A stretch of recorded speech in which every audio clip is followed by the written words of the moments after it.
Hi guys, and welcome back to my channel, welcome back to No Obstacle. So today I'm out doing some exercise, doing some training in my local park. I've actually been off of exercise for like a month basically, or like 2 weeks nothing and then 2 weeks just like yoga and swimming.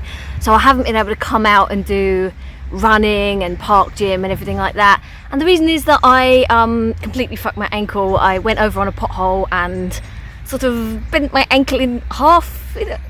Not recommended. So that was very painful, and then it swelled up, and then, as you guys know, I actually did try to ignore it for like 2 or 3 weeks, and then after that I realized that it was just too painful, and I shouldn't keep trying to run and walk and all those silly things on it. So I've given it some time to have some rest. It's really glorious to be back out in the park today, but I actually did have something that's been on my mind for quite some while that I just want to say a few words on, or just kind of share my opinions on. And it's about something like a technical term called years of disability. And essentially what it is that at the end of your life, you depending on the choices that you've made in your life, and your smoking, drinking, drugs, your exercise habits, like levels of stress, and multiple other factors, which I'm sure people can weigh in on and tell me lots of different other factors. You can end up, being 60 and unable to get out of your chair, or you could end up being like 90 and you're still going for daily walks. You could end up, unfortunately, dying prematurely. I mean, this is something that's definitely more prevalent with heavy smokers and heavy drinkers, or living longer and living kind of like a more healthy life into old age.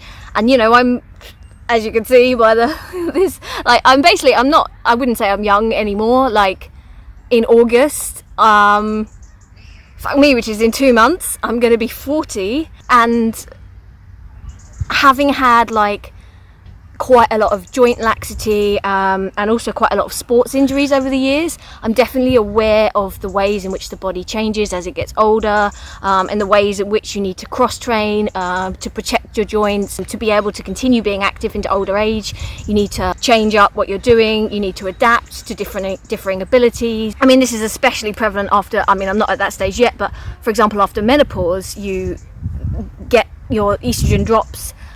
You get less protective factors for your bones, higher risk of osteoporosis, the fractures associated with osteoporosis. So there are definitely many different factors linked to aging that affects how you stay active and how you keep your health. And my philosophy is, as I talked about maybe like a year or 2 years back, when I was already having a lot of injuries, my philosophy is that you should always be doing something. You can go and walk 5 minutes out from your house and then walk 5 minutes back. You can always do literally something. Just make sure that what you're doing is not like stressing your body out so much that it's going to injure you and lead to you actually having to rest for longer, because you can't maintain a steady flow of like exercise and training and like weight bearing. That will end up having like a decline of physical health, and it's much harder to like get back into it and to restart from scratch when you're older.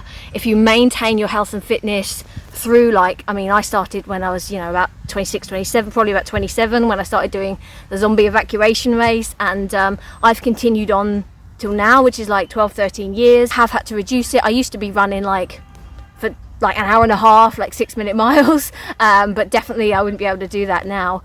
But my main focus is still on reducing those years of disability. And it's really scary if you think of what will happen if you don't take that, if you don't kind of do it that way, if you don't think, I've got to keep a steady flow of exercise, I've got to keep training, I've got to keep weight bearing, I've got to keep my health up, because like I say, you will end up being that person that you do less and less and less and less, and then one day you can't get out your chair as easily, and then half a year later you can't get out your chair at all without assistance. And that can happen quite early in life if you don't take care of yourself.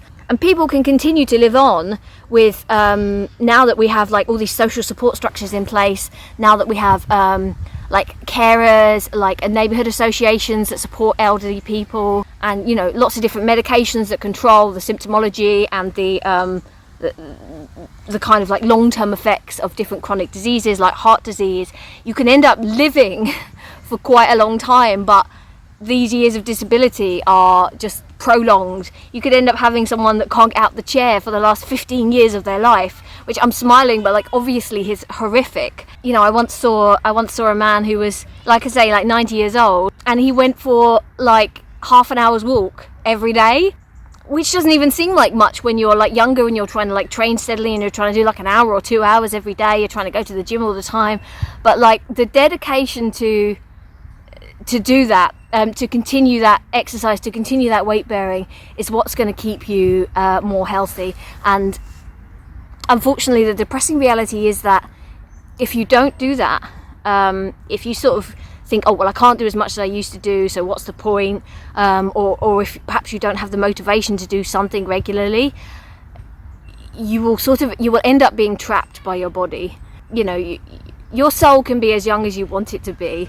Your sense of humor, your interactions with people, how you keep up with the way that the world changes, social dynamics, everything can be as young as your mind allows it to be. But if you don't take care of your body, you will end up being trapped. You want to do things, you know, you just want to go, for example, you just want to go and like be able to make yourself a meal when you fancy, or you want to be able to go out to the park when you fancy, and your body traps you and you can't do it. Now I know this sounds like really scary, like I'm like scaremongering, and I guess in a way maybe I am, but it's supposed to be more like a motivational message, because you know, having, you know, relatives or like relatives of friends that I've seen, you know, become very ill and become in a way where they can't look after themselves anymore. I think it's a really important message to get out there.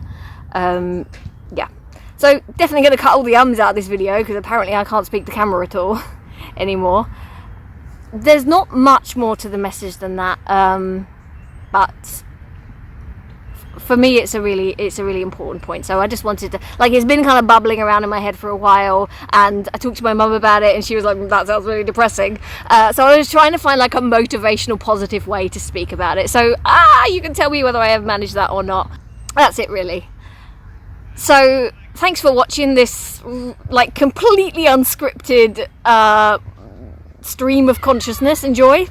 Yeah, keep an eye on the channel. We're going to be doing a few new adventures. So me and Vicky are going paragliding in August, and me and Ollie and Daniel are going to Trolltunga in September. I'm also going to Paris in September to see the catacombs, which I'm so excited about. So there's this horror film called As Above, So Below, which is based in the Paris catacombs, which I know it's a bit geeky, but like I have been obsessed with the catacombs since I saw that film like 10 years ago. So I'm finally going in September to see it. So there's a few adventures coming up. So yeah, keep an eye on the channel and subscribe if you like this sort of thing. It's this plus sometimes me walking around things or climbing up things. That's basically the whole channel. So yeah, thanks for watching and hope to see you soon.